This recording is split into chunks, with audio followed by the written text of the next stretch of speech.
Kita ngobrol di PR.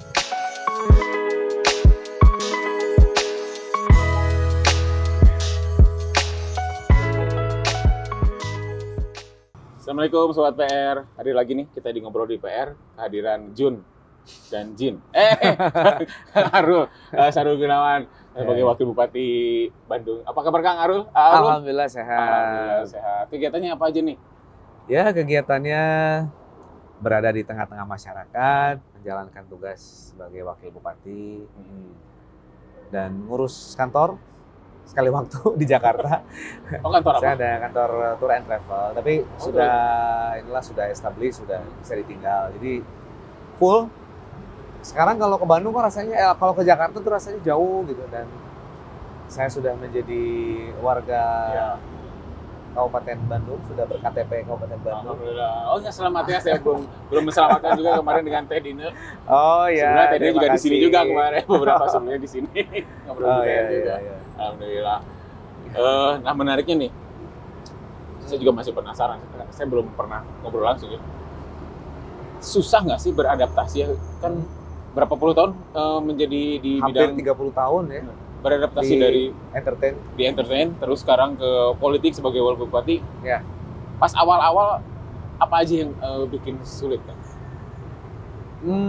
Atau malah mudah karena kan biasanya udah nge-branding sendiri sebenarnya selama 30 ya ternyata memang nggak bisa, memang sudah seperti itu gitu. Jadi birokrasi itu tidak bisa dibikin terlalu cair, tapi ya lumayan sekarang sudah 2 tahun 4 bulan ya. Saya menjabat, sudah lebih memahami dan adaptif lah dengan kondisi yang ada. Yang penting kan niat kita adalah bagaimana memberikan kebermanfaatan. Itu aja Kang.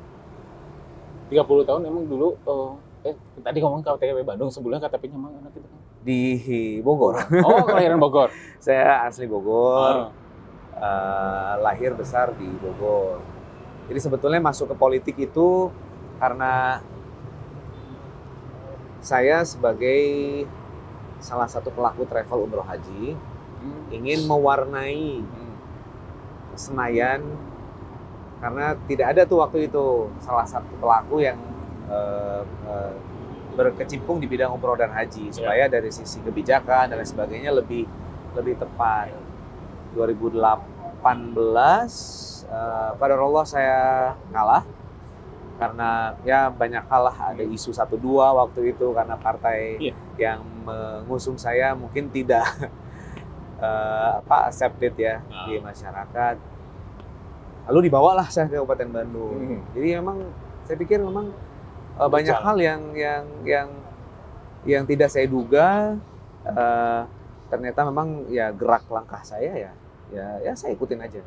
Ternyata memang banyak hal yang saya pelajari, dan tetap saya bisa beraktualisasi juga di masyarakat. Karena sebagai pejabat publik itu juga kan harus bisa komunikasi, harus bisa diterima. Ya background saya sebagai public figure rupanya lebih memudahkan saya mengkomunikasikan, mengkampanyekan program dan lain-lain, dan menghibur mereka juga. Artinya dengan kehidupan dan juga problematika yang ada, kehadiran saya bisa menghibur, kan saya kira itu jadi ibadah juga. Betul. Gitu. Ibadah juga ya. Ngomongnya ibadah, kabarnya infonya nih, S2-nya juga dari Master Agama ya, keagamaan ya. Itu cita-citanya gimana itu? Sebetulnya saya itu menghiding itu sih. Karena itu tadi ketidaksengajaan. Waktu itu sahabat saya, Ustadz Suki Al-Buguri dan David Halik, mau daftar masuk di PT IKI, Perguruan Tinggi Ilmu Quran. Kebetulan rumah saya kan di belakang PT IKI, jadi sebelum ketemu kaprodinya, mampir dulu di rumah saya. Udah Ji, ya ente ikut aja. Akhirnya disambungin sama Pak Nasarudin. Gitu. Kegiatan apa ya? Sekali waktu syuting Pak. Saya sambil ngurus travel juga. Ya udah ke PT IKI. Saya pengen lihat ngajinya gimana, tapi saya bukan hafiz Pak, nggak apa-apa, yang penting bisa baca Quran. Karena dakwah itu dari berbagai sisi, dengan keartisan, dengan macam-macam. Gitu. Ya ternyata banyak hal juga yang saya dapatkan dengan perkuliahan saya tersebut. Punya teman yang apa ya membuat girohnya Iya. jadi lebih baik gitu ya. Dan juga di semester 2 ke sini sampai dengan selesai itu saya lebih enjoy gitu. Dibanding di semester 1 itu kan bahasa Arab semua kan. Stres ya karena Tapi lolos ya, alhamdulillah ya. Alhamdulillah. Kemarin saya ngambil tesis saya mengenai surah ke-12 Al-Quran mengenai Nabi Yusuf. Ternyata banyak hal kan yang kita bisa pelajari sebagai pejabat publik. Ternyata ketahanan pangan itu sudah diajarkan semenjak di zaman Nabi Yusuf. Menarik nih, kenapa ngambilnya kok Nabi Yusuf waktu itu apa? Entah kenapa saya waktu itu pas buka Quran, pas langsung ke surat 12, langsung saya baca artinya. Asik juga ya ternyata ya. Saya seperti baca skenario. Saya seperti membaca kisah from zero to hero. Dan kenapa dibilang sebagai Ahsan Al-Qasas sebagai kisah terbaik itu karena memang betul dan sangat menginspirasi. Salah satunya itu adalah ini sebetulnya lepas daripada mukjizat beliau bisa menakwilkan mimpi ya. Tapi apa yang dilakukan oleh beliau itu kan sudah sangat inovatif. Bagaimana dia menakwilkan mimpi mengenai 7 ekor sapi betina yang memakan 7 sapi ekor betina yang kurus gitu. Artinya ada 7 tahun musim yang subur, terus kemudian ada 7 tahun musim kemarau, paceklik, sehingga ada teknologi yang memang tidak digambarkan secara detail ya. Tapi saya kira di zaman itu kan sudah luar biasa. Sudah tergambarkan ya sebenarnya bisa soal ketahanan pangan tadi ya. Inovasi dan bisa mengerahkan sehingga dari posisi menteri pada akhirnya dia menjadi raja. Ya itulah sebetulnya yang memang diperlukan dari seorang pemimpin-pemimpin untuk membuat sebuah inovasi. Saya pun sebetulnya kan masih banyak harus belajar mengenai birokrasi, mengenai sistem, mengenai kenapa begini, harusnya begini.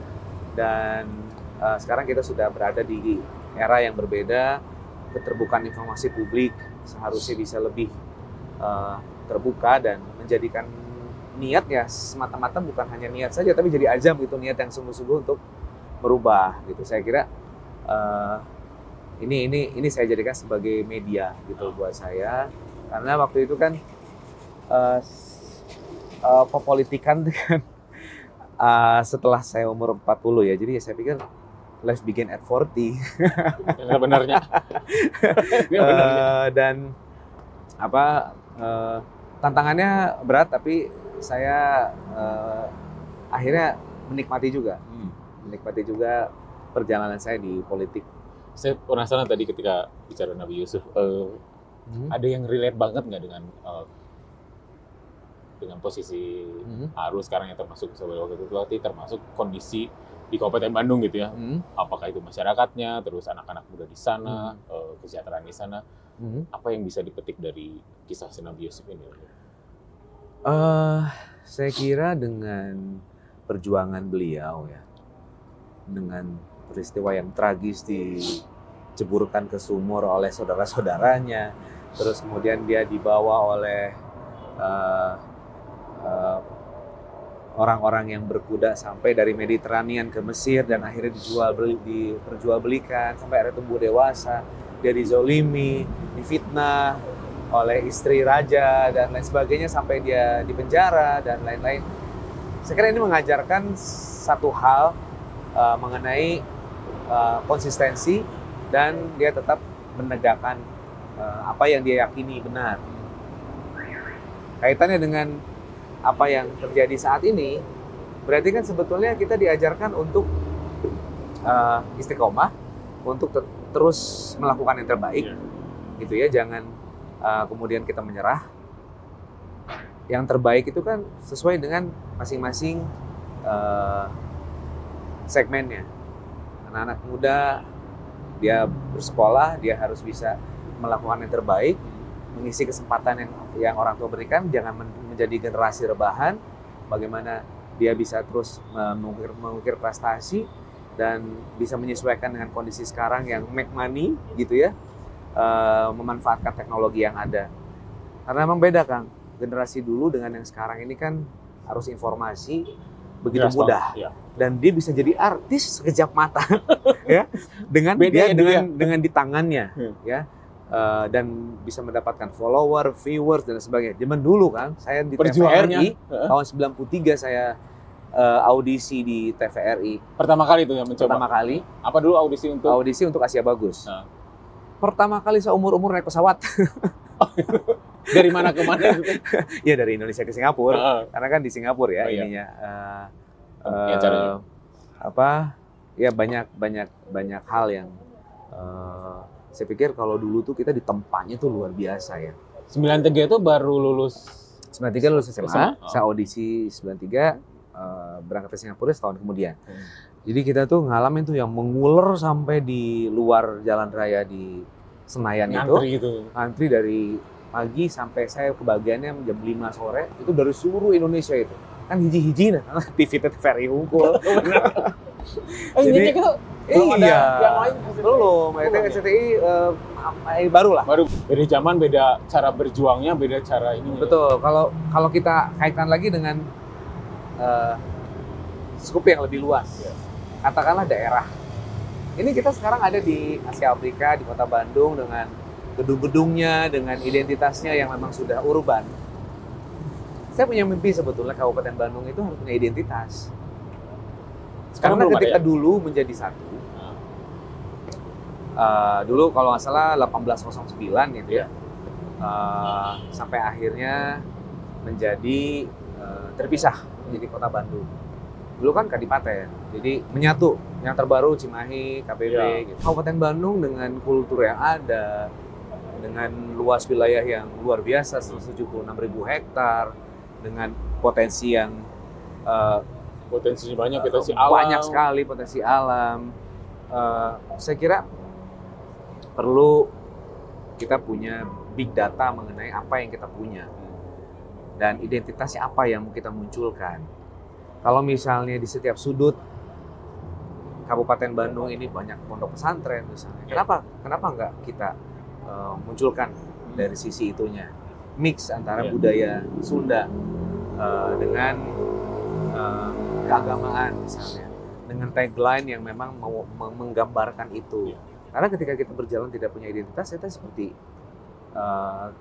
tidak pede gitu dengan apa yang kita punya. Gitu ya. Nah mimpinya Kang Arul, Kabupaten Bandung itu identitasnya seperti apa tuh?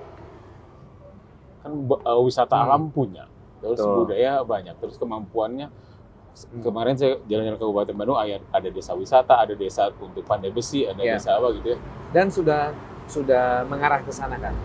Banyak sekali prestasi-prestasi yang sudah dibuat oleh teman-teman kita di desa dengan inovasi-inovasinya. Hanya mungkin lebih ke penguatan untuk bagaimana nantinya kita punya semacam guidance untuk bagaimana ini bisa diimplementasikan di masing-masing wilayah.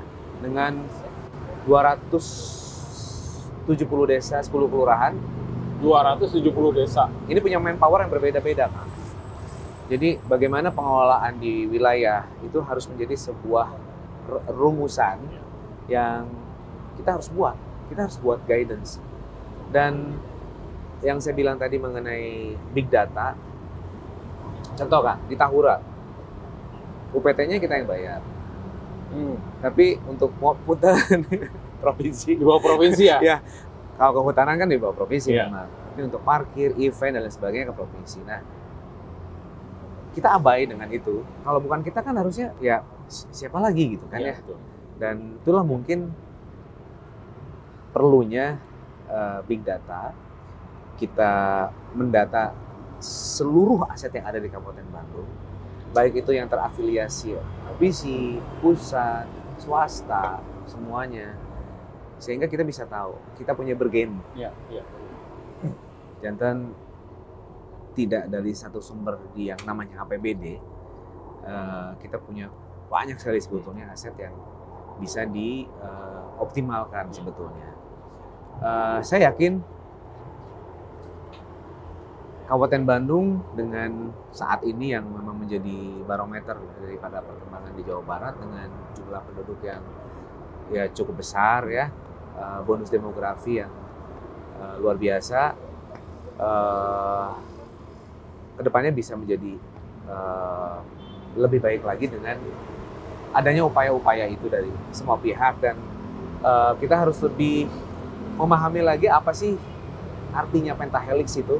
Pentahelix itu ya government sebagai operator. Nah, kan tadi pengennya seperti apa? Tapi ini ada momentum nih sebentar lagi sebenarnya itu Kabupaten Bandung ya. Ya. Ada U17. Salah satunya adalah si Jalak Kabupaten menjadi tuan rumah di Betul. U17. Nah, kira-kira apa sih yang pengen ditunjukkan nanti ya dari teman-teman di Kabupaten Bandung ya? Ketika mata dunia tuh nyorot ke Kabupaten Bandung, apa yang akan dalam tanda kutip dijual di situ nanti ya? Karena kan U17 ini akan ditonton banyak negara. Ini juga masih dalam pembahasan dan menjadi prioritas kita sampai dengan pelaksanaannya nanti di Oktober hingga Desember. Ini mobilisasi bagaimana kita mengolah 18.000 orang yang hadir di situ. 18.000 supporter, atlet yang hadir di Kabupaten Bandung nanti, dan ini menjadi media ya untuk kita mempromosikan seluruh potensi yang ada di Kabupaten Bandung, salah satunya produk-produk UMKM dan juga dari hotel, saya kira yang pastinya akan berdampak ya terhadap perekonomian. Kalau fasilitas hotelnya cukup sekarang mencukupi ya, kalau dulu kan masih terlalu banyak, sekarang udah cukup banyak ya sebenarnya. Sudah cukup banyak di Kabupaten Bandung. Sekarang kalau untuk wisata itu favorit sekarang di Pangalengan kan.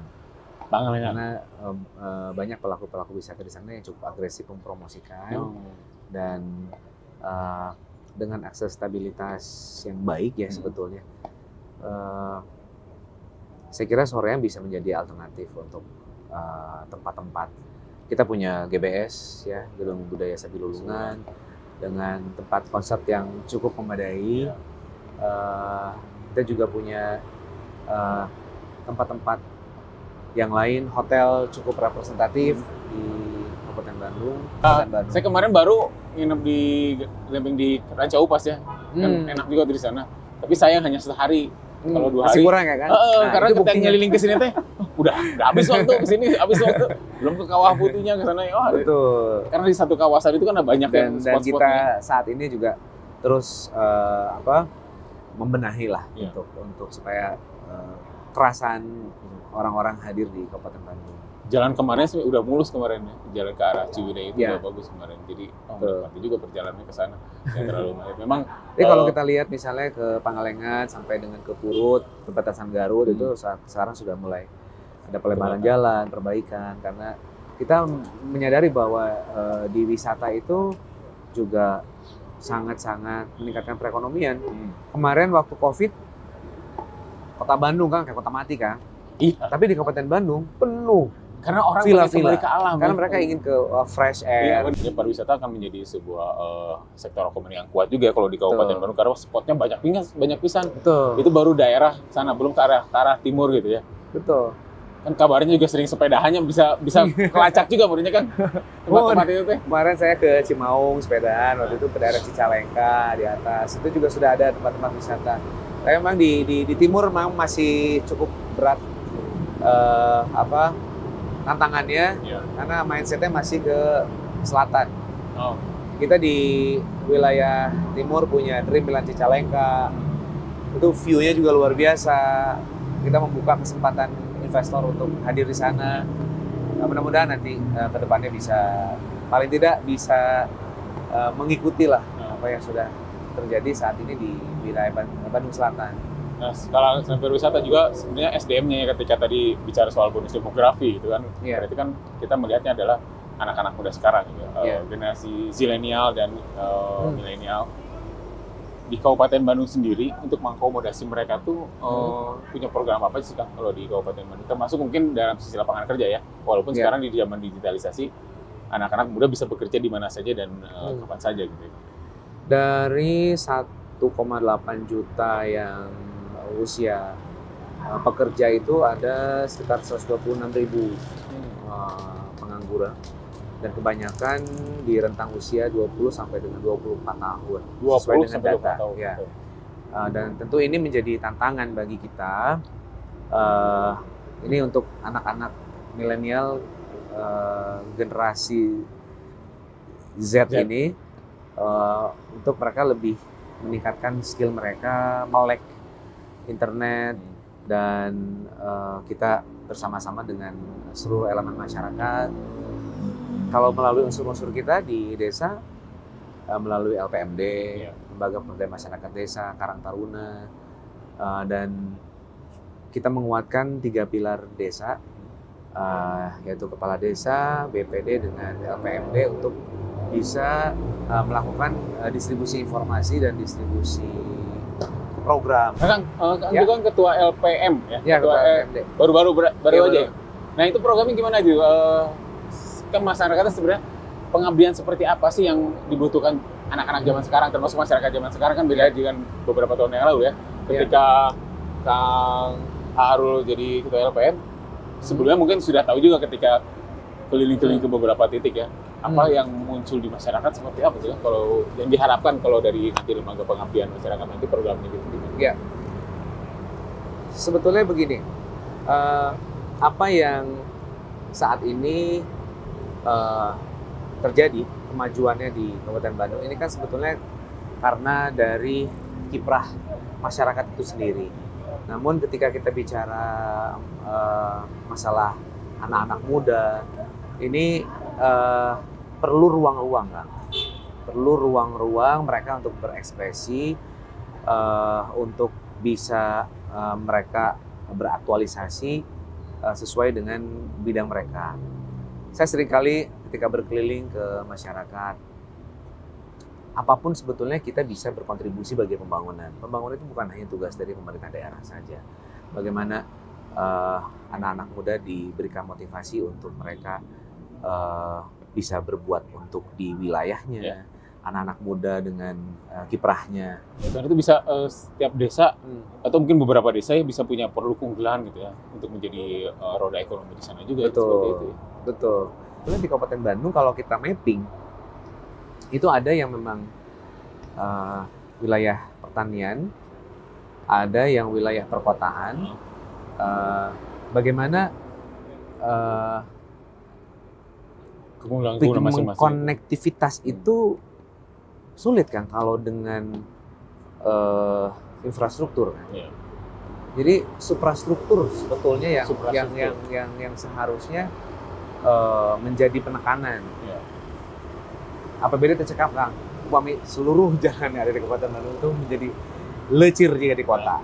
Ya, walaupun sebetulnya saat ini kita sudah banyak melakukan banyak hal di bidang infrastruktur, namun saya kira yang tepat itu dengan geografis, topografi yang ada di Kabupaten Bandung itu dengan infrastruktur.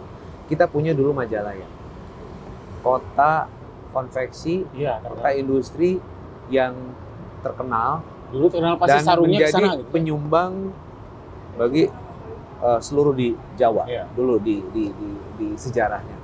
Nah, bagaimana kalau kita kembalikan lagi Majalaya sebagai pusat industri konveksi? Ya memang perlu ada effort dari semua pihak untuk bisa mewujudkan itu. Salah satunya adalah dengan bagaimana tadi kita memiliki orientasi di peningkatan suprastruktur di masing-masing wilayah. Jadi tadi yang berbeda potensi-potensi. Kembali lagi dari ke Big Data tadi ya, betapa pentingnya Big Data tadi ya. Jadi kita bisa tahu potensi-potensi daerah apa aja nih yang mungkin bisa selaras nih, bisa dikerjakan bareng di mana. Betul. Teman-teman saya yang tinggal di kota, ketika masuk ke Kabupaten Bandung, oh ternyata sorenya deket ya. Emang lu udah pernah ke Pangalengan, pernah ke Ciwidey belum? Lewat enggak? Jadi, oh deket ternyata cuma 10 menit ya kita kalau ke Pasteur. Ya iyalah emang, jadi emang promotion. Sekarang yang lagi menjadi rujukan banyak pihak itu sekarang sportainment sebenarnya. Iya, kalau mimpi saya sebetulnya gini, kenapa tidak bisa dijadikan sebagai miniatur GBK gitu? Nah, dengan kultur yang dirubah, yang bisa kita olahraga di malam hari dengan kita buat pencahayaan, terus kemudian di sekelilingnya tuh UMKM buat kopi dan lain-lain. Perubahan lifestyle untuk anak-anak muda, untuk mereka berusaha. Jadi pusat aktivitas anak-anak muda di situ. Aktivitas anak-anak muda. Jadi tuh harium gitu kan. Iya, benar. Jadi nggak hanya ramai ketika ada momentum kan saya kira itu. Karena kita sebenarnya punya aset yang luar biasa. Saya baru pertama kali ngobrol dengan Arul ya. Bayangan saya dulu kan masih melihatnya sebagai sosok artis ya. Ketika ngobrol panjang ini ternyata tadi ngobrol juga di belakang layar. Ternyata pemikirannya juga memang super juga, saya pikir. Ternyata udah banyak belajar juga dari ini ya. Alhamdulillah. Ya, saya juga jadi perjalanan ya, bagian dari perjalanan dan ya mungkin ini salah satu doa saya ya. Saya ngerasa waktu itu ya saya punya usaha udah jalan, saya udah terlalu lama saya di entertain gitu. Ya sudah waktunya lah saya pengen ada sesuatu yang beda lagi gitu ya, ada yang bermanfaat. Artinya doanya apa sih? Rasanya kebermanfaatnya ini bukan hanya untuk saya gitu Kang. Jadi maksudnya ada lebih luas lagi. Ya waktu itu saya doanya supaya saya bisa masuk Senayan sebagai anggota DPR RI gitu. Tapi ternyata ketika saya masuk ke dalam politik ya ternyata memang banyak hal yang akhirnya saya paham mengenai bagaimana politik. Tapi kalau kita nggak masuk ke situ, kita jadi nggak akan tahu dan nggak akan berubah gitu. Pemilu bentar lagi 14 Februari, dilanjut pilkada serentak nanti di 25 November ya. 60% adalah pemilih, hampir 60% adalah pemilih anak-anak muda. Jadi benar juga Arul tadi, anak-anak muda ini jangan apatis karena beberapa tahun ke depan kalian nih yang memimpin negara ini suatu saat gitu ya. Betul. Kita harus berani untuk mewarnai.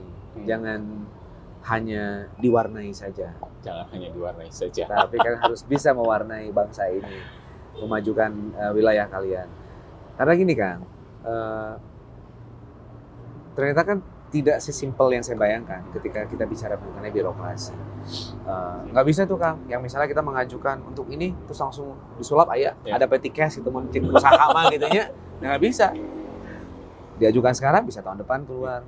Itu pun kalau memang bisa masuk dalam prioritas dari RPJMD di masing-masing pembangunan wilayah. Kemampuan dengan kebutuhan itu gap-nya sangat tinggi. Kemampuan dan kebutuhan itu sangat tinggi.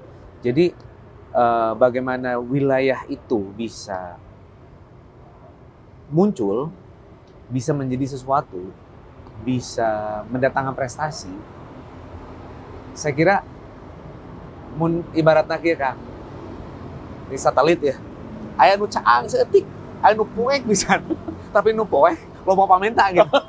Jadi ramainya sih. Iya sih gitu. Yang terpenting dari urusan di pemerintahan itu kan, itu adalah menjaga harmoni. Nggak bisa kita yang punten bisa. Misal siapa yang berkuasa, partainya ini. Yang ditarik adalah melalui dewan-dewan yang dari partai ini. Yang lain kan banyak. Kenapa tidak bisa bersinergi? Kenapa mindset-nya itu adalah kalau misalnya melalui si ini itu menjadi diklaim menjadi ini. Begitupun terus sampai dengan ke bawah. Termasuk antara kepala daerah dan wakil kepala daerahnya gitu ya, harus harmonis ya Kang ya? Mungkin.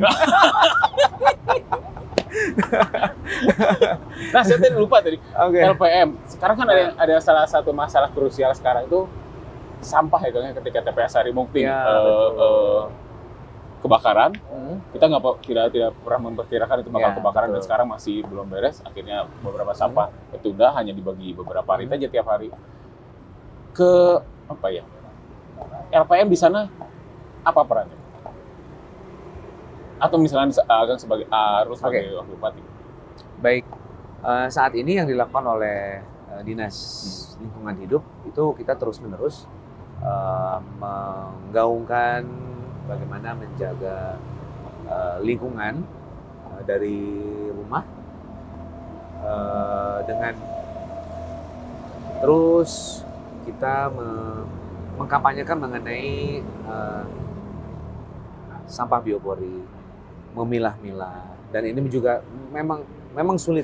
Ya, memang bicara mengenai sampah. Selama ijal mah hirup kene. Bijen terus. Ini akan menjadi problem. Jangankan di sini kan, di kota maju. Iya. Seperti di Prancis itu apa saya lupa namanya itu yang sempat mogok kerja karena masalah buruh itu. Itu kan sampah numpuk di mana-mana di kota. Kalau di Kabupaten Bandung, seperti kemarin ketika saya hadir di kantor Satgas Citarum, dari 22 sektor itu kan 10-nya ada di Kabupaten Bandung. Setengahnya tuhnya? Separuhnya. Jadi dari mulai sektor 1 di Kertasari ya, untuk proyek Citarum Harum itu berbatasan dengan Pangalengan, itu kan menjadi problem terus dan masih ada ego sektoral kan di antara para pemangku kepentingan TNI, dari pemerintah daerah. Jadi memang ini menjadi big question bagi kita ini. Kalau misalnya Satgas Citarum ini bekerja sampai dengan 2025, terus berikutnya siapa yang jadi petugas? Berikutnya gimana gitu? Kita gitu. Jadi ini menjadi bentuk perhatian juga dari pemerintah Kabupaten Bandung saat ini dengan terus kita memperbanyak armada pengangkutan sampah, menyadarkan masyarakat terutama Edukasi itu yang edukasi harus dimulai dari kecil juga ya, mengedukasi memilah sampah. Nggak bisa semerta-merta langsung ya.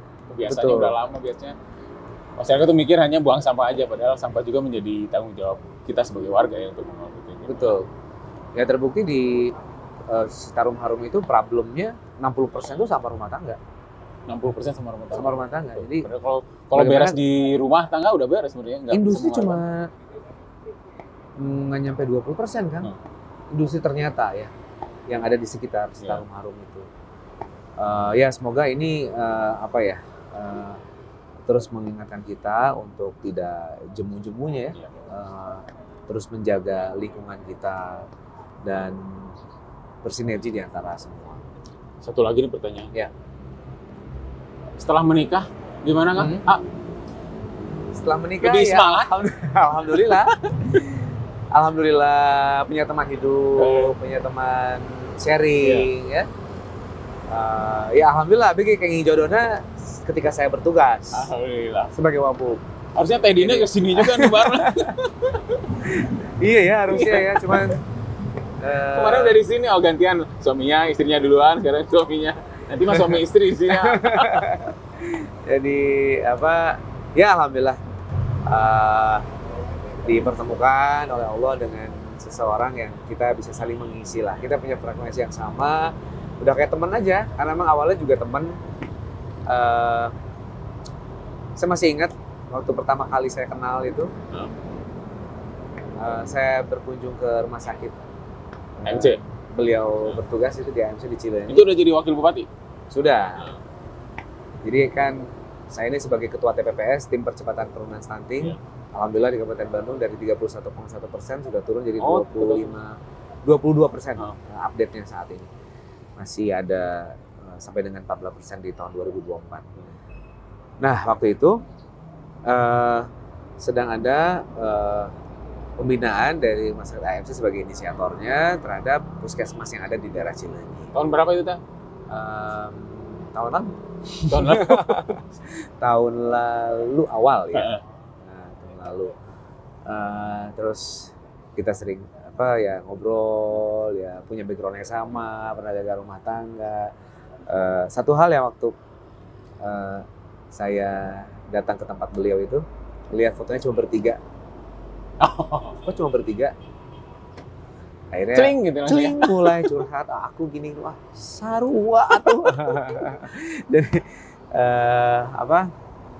ya beberapa lama berteman ya alhamdulillah lah lancar. Alhamdulillah. Coba gelis terus saya mah salutnya tadi mah tough-nya itunya beliau sebagai jadi mungkin karena saya punya partner yang menyenangkan, yang lucu, nggak pernah kehabisan bahan omongan, dan benar pasti aktif di politiknya sudah separuh hidupnya. Malahan ya lebih sudah 20 lama tahun beliau ya. Sudah 20 tahun di politik, walaupun kita partai yang berbeda ya. Ini agak sensitif. Beda warna. Di rumah nggak Jadi ribut. kalau di rumah sudah komitmen, ulah ngomongin partai. Saya bisa jadi spy kamu. Kamu bisa jadi spy buat saya. Saya juga bisa seperti itu. Ya itulah dinamikanya karena memang kita nggak ke situ ya. Mending kan kita di luar kita beraktivitas sebagai pengurus partai. Ya kita ada kecocokan ya udahlah, apalagi nikah anak-anak setuju ya udah gitu. Alhamdulillah Gitu. Alhamdulillah udah berarti sekarang udah hampir 4 bulan berarti 4 bulan. Di Mei kemarin ya? Iya. Alhamdulillah. Ya gitulah Kang, perjalanan masih panjang. Iya. Kemarin itu karena apa? Mungkin terlalu asik ya saya dengan profesi baru saya, jadi ditunda lagi gitu. Sampai akhirnya ya Ternyata sudahlah. butuh juga ya akhirnya. Ternyata memang butuh juga. Ternyata senang ada pendamping itu memperkuat secara ini. Ya, betul. Terima Bisa. kasih Bira, Ya. Harul. Waktunya mungkin ada yang mau disampaikan ke masyarakat Kabupaten Bandung, Ya, untuk sobat PR dan lain-lain soal mimpi-mimpi nih. BCW naik levelnya. oh. Tong Kang, sensitif Kang. Ya, untuk teman-teman semuanya semangat terus. Kita bangun wilayah kita dari apa yang bisa kita lakukan untuk anak-anak muda Gen Z. Terus berkarya, lakukan yang terbaik. Masa depan kalian adalah tergantung dari bagaimana kalian hari ini. Dan insya Allah nanti saya ketemu dengan kalian saat kalian sudah menjadi orang sukses nantinya. Amin. Atur nuhun. Atur nuhun sobat PR. Assalamualaikum warahmatullahi wabarakatuh. Assalamualaikum warahmatullahi wabarakatuh. Nuhun.